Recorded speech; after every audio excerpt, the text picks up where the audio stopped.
Hey everyone, I'm your host, Emily Lauren. Welcome to the Body Positive Podcast, where we ditch diets, normalize real bodies, and help you feel better in your own skin.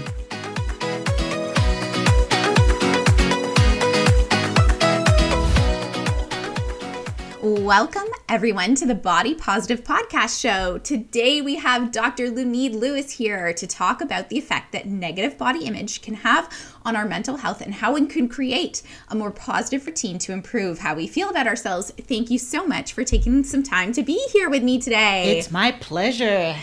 Yes, thank you for having me, Emily. Great. Oh, thank you. So you're a psychologist and your company is called The Best Morning Routine Ever. Tell me about how routines and habits can affect our body image and our overall wellness. Yes, absolutely. So habits are created to solve a problem usually, right? So the way when we first learned how to drive, we were super hyper focused, and the more we got comfortable with driving, we became so much more relaxed. And so that process, automation, moved from the conscious mind to the subconscious mind.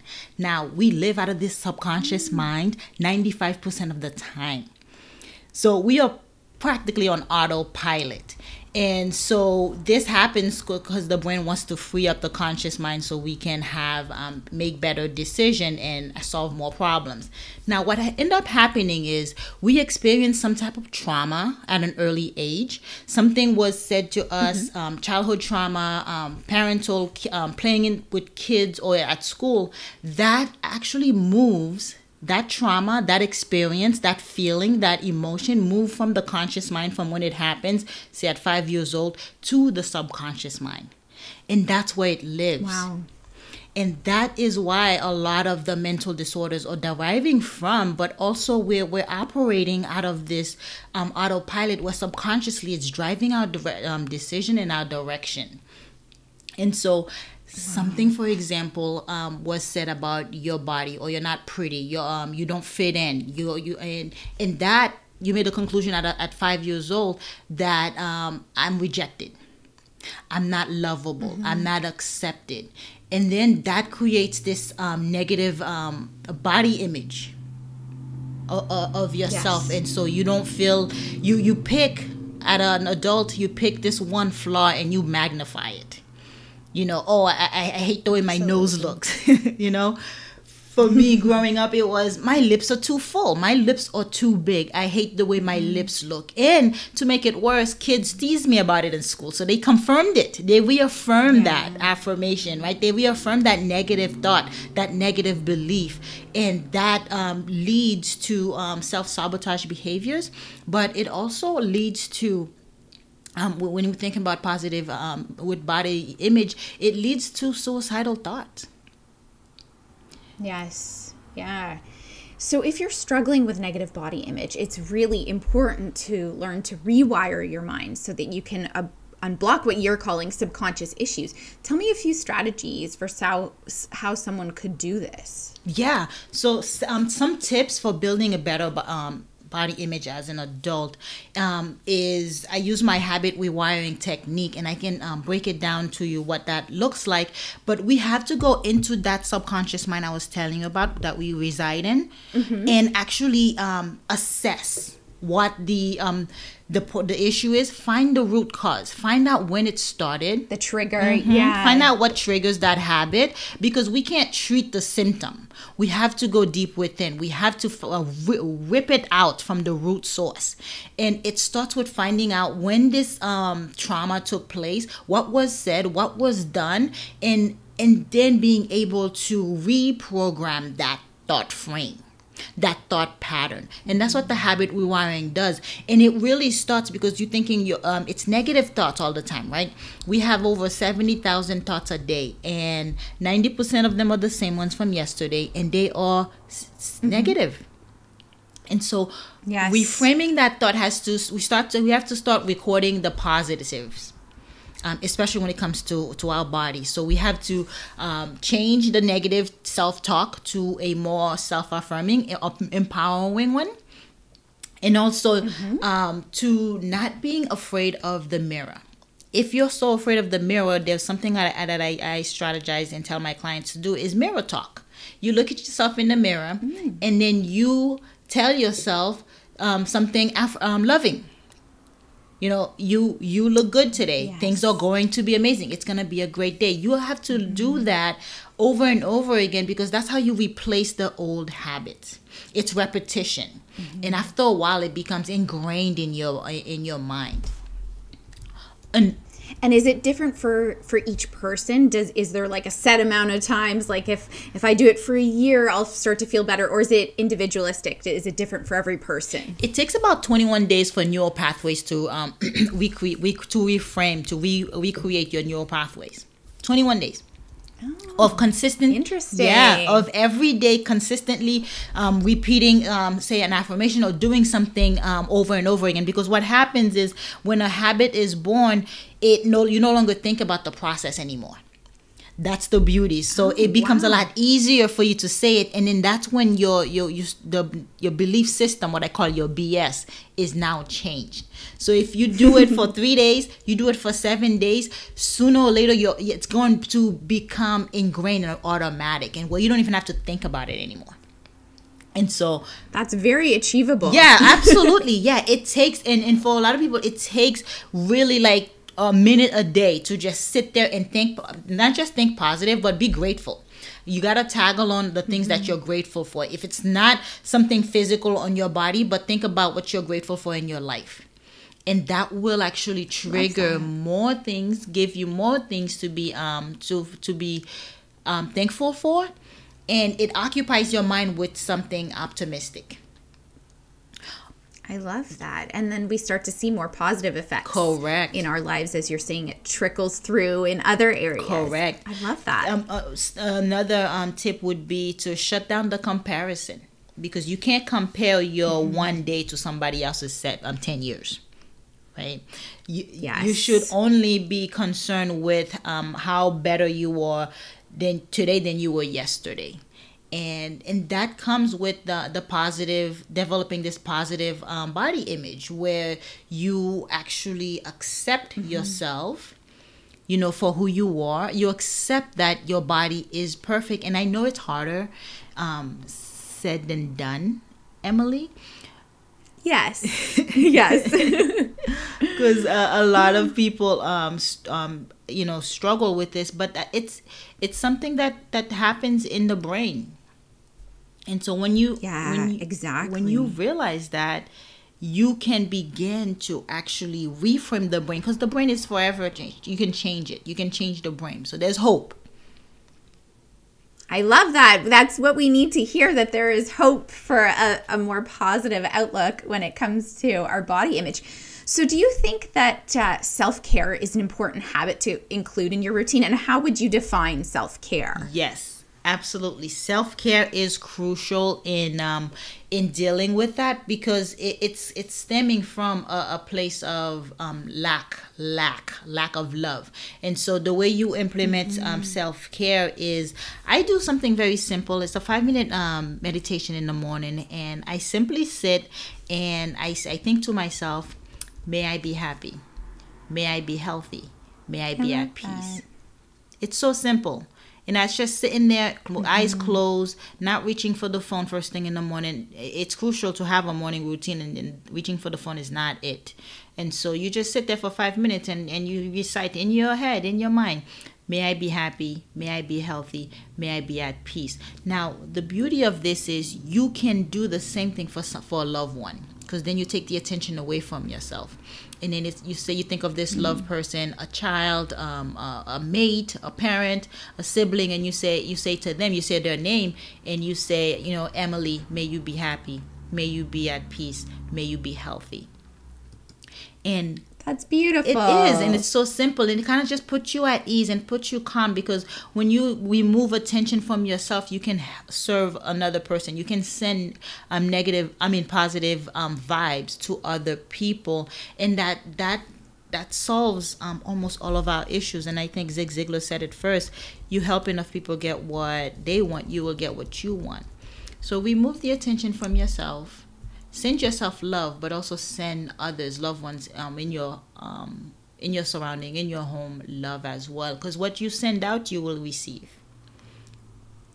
Yes. And it doesn't have to be complex, because I was actually going to ask you, that there are a lot of moms out there who feel like they don't prioritize their own needs, that they can't engage in this self-care, because as a society we see self-care as, long bubble baths and things like that. But it could be as simple as just a quiet meditation or positive affirmation in the morning. And why is it so important to do it in the morning?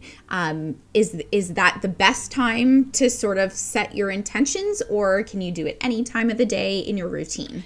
If you leave it for the rest of the day, then you're battling with the agenda, the calendar, the kids' schedule. Mm-hmm. Now, if you do it first thing in the morning, you think you can get it out of the way. So, because it really does give you more energy to tackle the rest of the day. It sets the tone for the rest of the day. So, if you want a chaotic day, don't do it.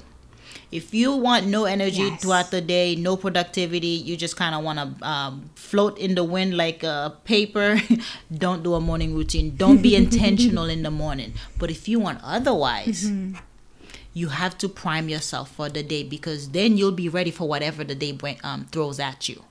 You see what I mean? So it's important in the morning to do it, because we are, scientifically, we are at an alpha state, and we're most suggestible to receiving, we're receptive to suggestions. And that's why meditation, quiet time is good to actually calm you down. But also, when you say an affirmation so early on, when you take the time so early on, it resonates. It sinks into the subconscious mind. You got to remember, that's why we're trying to make the change here. Not on a surface level. We're going deeper. And for us to go deeper in the morning, your subconscious mind is more susceptible and more ready to receive suggestions. So if you do it in the morning, it will sink in.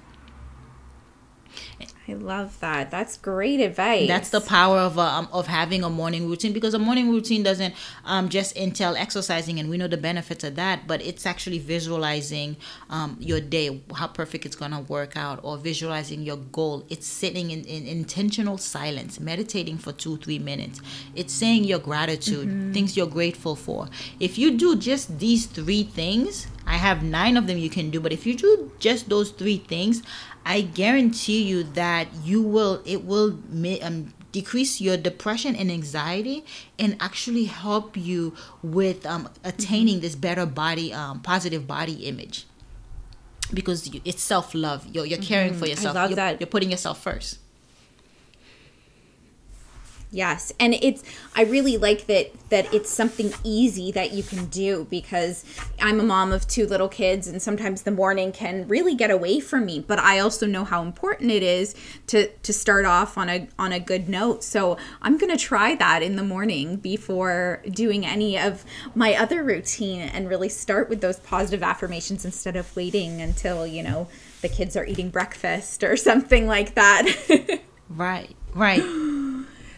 So what would you say to someone who believes they aren't able to accomplish something in their lives that they want to do because they feel like they're not worthy enough, whether it's based on appearance, their expertise, whatever it is that might be getting in their way? What is some advice to help them build that confidence in their routine to really take on the world, take on their goals?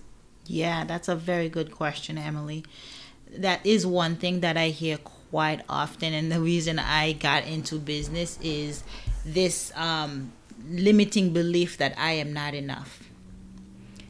It's that limiting belief that I am not good enough, and the way to eradicate that limiting belief is to try the habit rewiring process, and actually get deep at the subconscious level to find out where it started, what childhood trauma is causing that, and so that you can reverse it and replace it with a more positive belief system, because your belief system it creates your actions, your behaviors, your habits. And some of the things that can be done for some other things for the I am not enough is to know that you everything that you need is innate.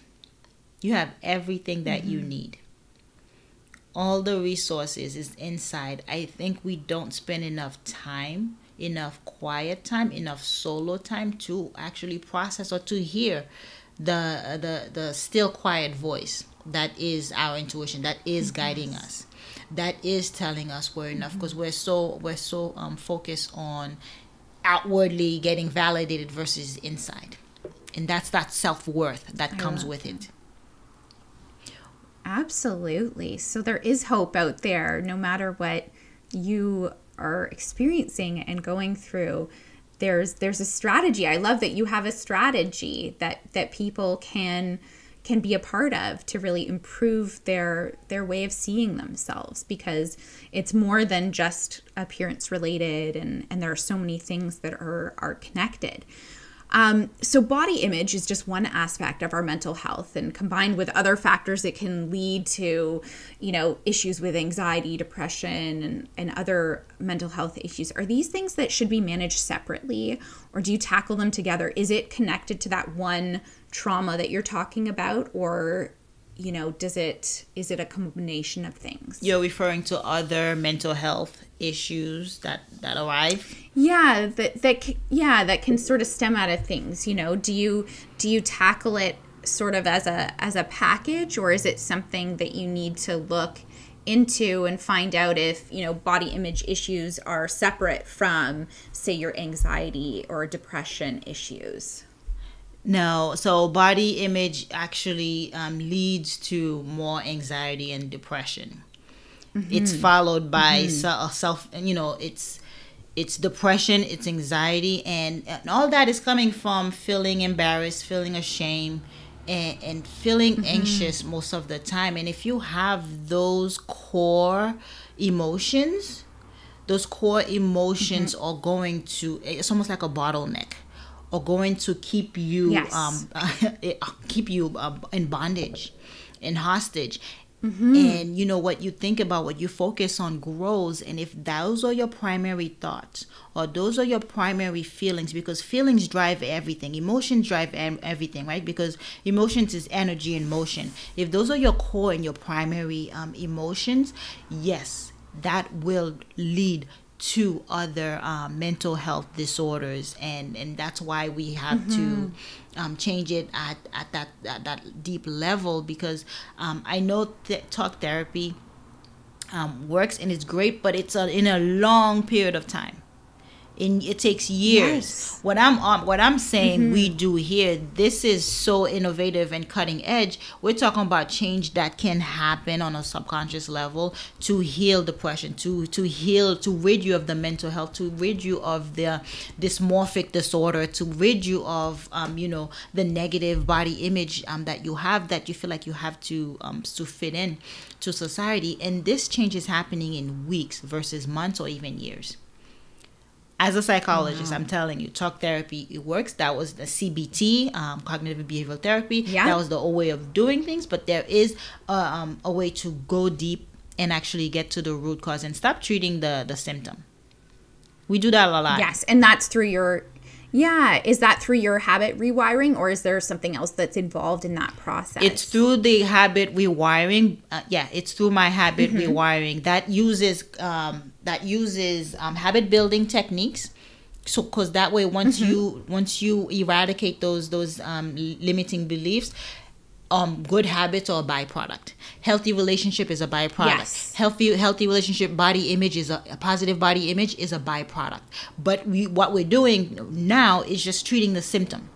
It's just treating the problem, but not actually solving it at the root cause. So habit rewiring does that, and it actually uses hypnotherapy as to change the habit. Because what that does is put you at a very relaxed state. It's almost like a trance. We get in this trance when we're watching TV. When you're watching a movie, you're in a dark. We haven't been to the movies in a while, but you're in a dark room and with other strangers. But you forget where you are for an hour, for 2 hours. Yes.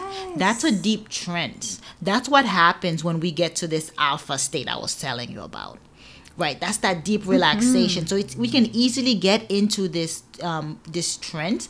It happens sometimes when we're driving home. We get home, we don't know how we got there. Yes, You are in that. That's a great way to explain it.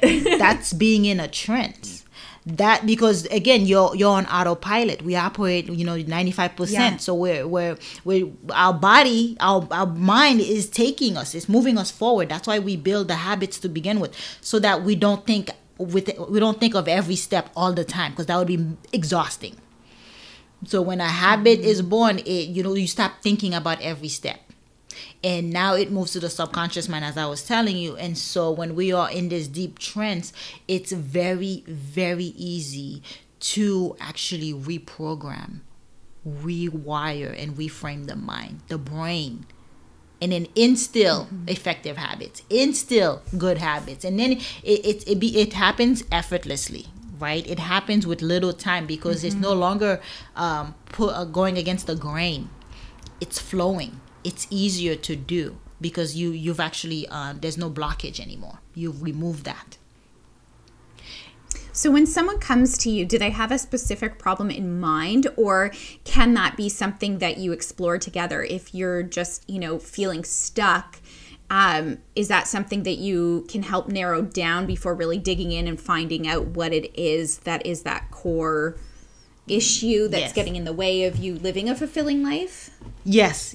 A lot of people come to me and they says, I need help with my morning routine. And I'm saying, yes, that's great. Yes. We can do that. I need help with procrastination. Fantastic. No problem. We can do that. And then we get into some of the underlying problem. What are the triggers? What caused it? What habits take place right before you procrastinate? Why is it so hard for you to get up in the morning? Why it's easy for you to hit the snooze button? They come on with those superficial things they can identify, superficial needs. Yes. Yeah. And then so we have to drill down and actually find the root cause, because I'm not in the business of just treating, as I was saying, the symptom. You come to me, then we decipher. We become a detective and find out what the real issue is, and that's where we begin the work. And that's where you get freedom. So fascinating. That's so fascinating. I think so often too we think of health as being all about the body, but it's so much more, I think, about the mind than we think. And I think we need to really reframe the conversation around health to be more about this complete wellness that you're tackling. Yeah. Yes, absolutely. And that's why I'm so passionate and I love what I do, because it works. People see results within a week. I had one particular client who came in and says, I feel stuck. I am out of control. She had 3 kids and I don't know how to get back on control. That's very generic. Yeah, very generic. No problem. Yeah. And so she comes to me and it found out that, as a child, she had no control. And so being out of control throws her life out of whack.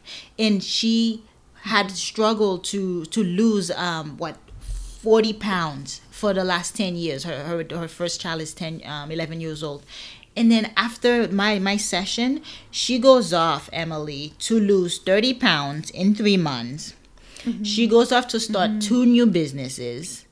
And she is so happy and present with her kids and just so in the moment and overjoyed. And then we sit there and says, what was the problem? You couldn't pinpoint it, but there was that root cause. There was an underlying issue that was keeping her stuck, because the decisions we're making is being derived from our subconscious mind. So if you say I am rich, I am healthy, I am beautiful, but if you don't really believe it, if the subconscious dialogue is I am ugly, I suck, this is terrible, my life is a mess, that's where your behavior is going to come from. Not from what you're saying, but what you're thinking. The self-talk that's happening behind the scenes. That is what is driving your behavior. That is what is driving your decisions. And that is ultimately what creates our life as it is, because our life is whatever we have in life is a result of our habits. And habits are... And that makes so much sense. Go ahead. Yeah. That just makes so much sense what you were saying, especially with that example too, because the control issue is such a huge part of eating disorders, and whether that's under eating or binge eating and overeating, and to feel that control back in your life, you kind of, through intuitive eating, you can really kind of find that balance in your life, and that really does trickle down into other areas because you become more confident and feel better about yourself. Yeah, and I think that's so incredibly important. That is, and that's bulimia for you, right? Because then you gotta purge after. That's give you a sense of control. Yes. You gotta throw it all up, and you know you're able to maintain your body weight with bulimia, but anorexia, I mean, you got 15% body weight, of your usual, and so that obsessive desire to lose weight by not eating is detrimental. It's fatal, and that's it's all about new habits, right? And fixing those habits and digging into those triggers. And I think that's incredible what you're doing, and I'm so fascinated. I really didn't understand that this was even an option. I always thought about, eating disorder recovery programs and things like that as being more, like you said, talk-based, but there's also something more that people can do and really dig into things and fix some of those issues, whether they're extreme or not. I think that's really important what you're doing, and that people need to learn that they can do this with you. So please tell me where people can learn about your services and where we could find you online. Yes, absolutely. You can find me at bestmorningroutineever.com. I do have an amazing report that I am giving that talks about 5 insane ways you can consistently wake up without whacking the snooze button in just 21 days, even if you're not a morning person. That can be found at bestmorningroutineever.com/free report. And as a special, Emily, I would love to give one free habit rewiring session to your listeners, so you can get a taste of what I am talking about, to see how powerful this process is. And you can freely book a session again at Best Morning Routine Ever. You'll find a calendar there. You can book us. I love that. Yeah. It's I'm excited. I want to try this. Yeah, definitely come sign up, because it's going to blow you away, and how fast it works, how one trigger, how one limiting belief is holding you back from actually going 100 miles per hour to your goals. It's crazy. Of course, all my social media handles or is Facebook Morning Routine Ever. I have an amazing Facebook group, exclusive content on there 3-4 times a week. And then my IG handle is at Best Morning Routine, and also this is the YouTube channel. So yeah, I am easily accessible, and everyone can find me with just putting in Best Morning Routine Ever. That sounds great. I am so excited to learn more and try it out. And to finish off, if you could offer one tip to our listeners, what would it be? One tip. Yes, I would love, I love that question. I would put is to accept and appreciate the whole body, including how I love that, how it looks and what it can do. Focus on what the abilities of the body. More so, when you focus on the good thing, your body, your heart is pumping blood through all your veins, and keeping you alive. Focus on that, what the body can do. You have limbs, legs, arms. Be grateful for that, because once you start from that place, you will gain that appreciation. Such an important aspect and way to think about things. Thank you so much for taking the time to talk with me today, and I'm so excited to learn more about your work and try it all out. Yes, absolutely. Once again, thanks for listening to today's episode. Make sure you follow us at Real Happy Daughter, and please share this with someone who needs a little more real in their life.